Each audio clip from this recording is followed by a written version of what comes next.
Bonjour Nicole. Bonjour Rachel. Ça fait longtemps que je t'ai pas vue. Oui, je suis contente de te voir parce que quand je te vois, là, j'ai plein de souvenirs. Ah oui? Toi, ça fait. On était à peu près en même temps, je pense. Ça faisait combien d'années que tu es arrivée avant moi. Moi, ça fait 31 ans cette année. OK. J'ai quitté le 30 juin cette année. Fait que ça veut dire que toi, tu connais beaucoup l'histoire de la petite maison aussi. Puis, étant donné que tu étais aussi, tu es une sœur de miséricorde, mais Oui. tu as connu les débuts de la petite maison. Oui. J'aimerais ça que tu m'en parles. La petite maison a été fondée, premièrement, pour un besoin urgent d'hébergement. À ce moment-là, l'hôpital de la Miséricorde était fermé en 1975. On hébergeait beaucoup de femmes à l'hôpital de la Miséricorde. Donc, l'hôpital étant fermé, les femmes ne savaient plus où aller. Il n'y avait pas de maison d'hébergement. Et grâce à Manon Bisaillon, elle visitait les femmes à domicile. Et c'est là qu'elle voyait combien de femmes étaient en désarroi. Elles vivaient des situations difficiles, de violence. Et parfois, l'homme avec qui elle vivait se décidait de la renvoyer, donc elle se trouvait sur le pavé. Voyant ça, Manon a demandé à la supérieure générale du temps, Clémence Brabant, elle lui a demandé est-ce qu'il y aurait possibilité d'ouvrir une maison d'hébergement. Alors Clémence lui a dit bien, il faudrait que tu t'associes avec deux autres sœurs, prier ça durant un an, réfléchir et prier ça. Et après, on verra. Alors, elles ont réfléchi, elles ont prié. Elles n'étaient pas toujours en prière. Elles n'étaient pas toujours à jour en prière. Hein? C'était qui les deux autres sœurs? Les deux autres sœurs, c'était Jeannette Gauthier et Carmen Martineau. Et c'était Manon Bisaillon qui était la fondatrice. Alors, après un an, la réponse a été affirmative. Elles ont acheté une maison sur la rue Saint-Hubert, 4400 Saint-Hubert, une maison à 3 étages avec un grand sous-sol. Donc, comme elles voulaient commencer en petit et pauvrement, elles ont habité le premier et le sous-sol. Et au deuxième et au troisième étage, il y avait un groupe de sœurs qui habitaient là pour leur venir en aide. Alors, elles pouvaient accueillir 4 à 5 femmes puis des enfants. Donc, après 3 ans d'hébergement, ça répondait tellement à un besoin qu'elles ont pris toute la maison. Toute la maison. Les 4 étages et le sous-sol. Le sous-sol, c'était pour le rangement. Et puis, les sœurs sont allées habiter dans une autre maison pas loin. Alors, c'est comme ça que ça a commencé, pour un besoin d'hébergement. L'ouverture de la maison, c'était le 1er mars 1977, officiellement. Wow.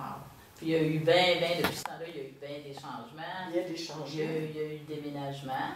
Il y a eu un déménagement. C'est que, à un moment donné, ils ont décidé d'acheter une deuxième maison.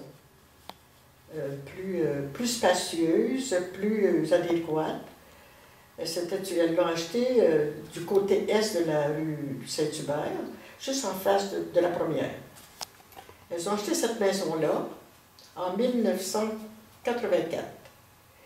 Et puis, le 9 mars 1984. Et elles avaient commencé à déménager. Une femme monoparentale était déménagée avec ses enfants. Et voilà que le 11, 2 jours après, un pyromane a mis le feu à la maison voisine. Et là, le feu s'est propagé dans toute la maison. Il y avait tellement de dégâts, de fumée et d'eau qu'elles ont dû retourner dans l'autre maison. Mais c'est pas tout. Une fois retournées dans l'autre maison, quelques semaines après, il y a eu un gros bris de tuyauterie. Ça fait tellement de ravages qu'ils ont été obligés de fermer là aussi, sauf la garderie. Les enfants ont eu un local chez les Pères Saint-Sacrement. Les Pères Saint-Sacrement accommodaient souvent la petite maison pour différents besoins. Alors pendant ce temps-là, la maison qui avait brûlé était rénovée. Donc elles sont retournées dans l'autre maison en 87. En 87, elles sont retournées dans l'autre maison. Et puis pour l'hébergement, pour les différents services, pour la garderie. Et puis, finalement, on a fait de l'hébergement durant 13 ans. Et en 1990, il a été décidé, bien, on a fait de l'analyse sociale sur le plateau. Et là, on s'est rendu compte qu'il y avait des maisons d'hébergement qui s'ouvraient, même des maisons pour les femmes violentées.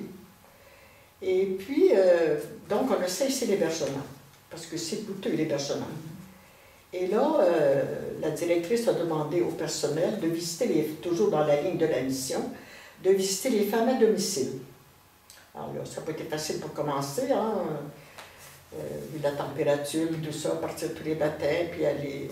Puis il y avait quelqu'un qui restait en présence pour accueillir les femmes. Mais malgré tout ça, là, comment ça se fait que ça allait continuer, la petite maison? Parce qu'on aurait pu dire à un moment donné, ouf, là, ça devient essoufflant, tout ça. Là. Si ça a continué, moi je vais te dire, Clémence avait une foi profonde. Profonde. Elle avait confiance en Rosalie. Elle croyait à la mission. Elle ne baissait pas les bras devant ces événements.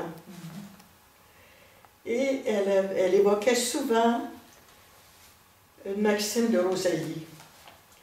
Dieu m'a confié l'entreprise, à lui d'en assurer le succès.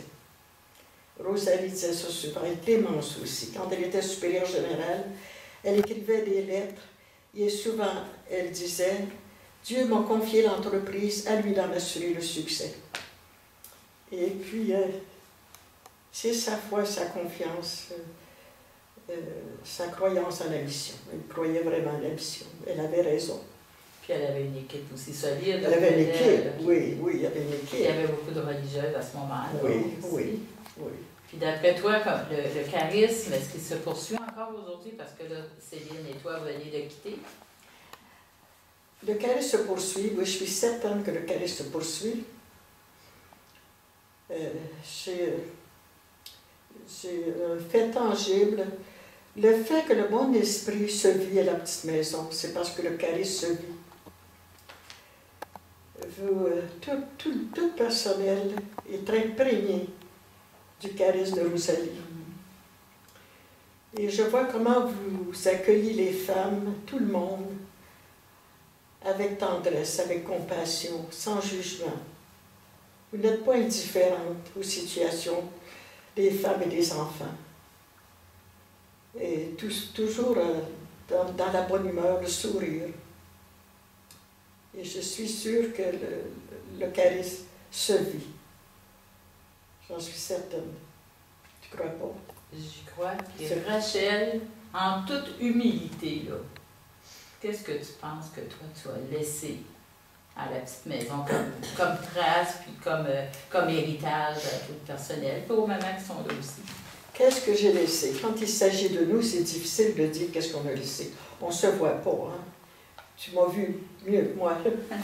En tout cas, en réfléchissant, je pense que j'ai inspiré l'amour du travail, l'amour de la mission.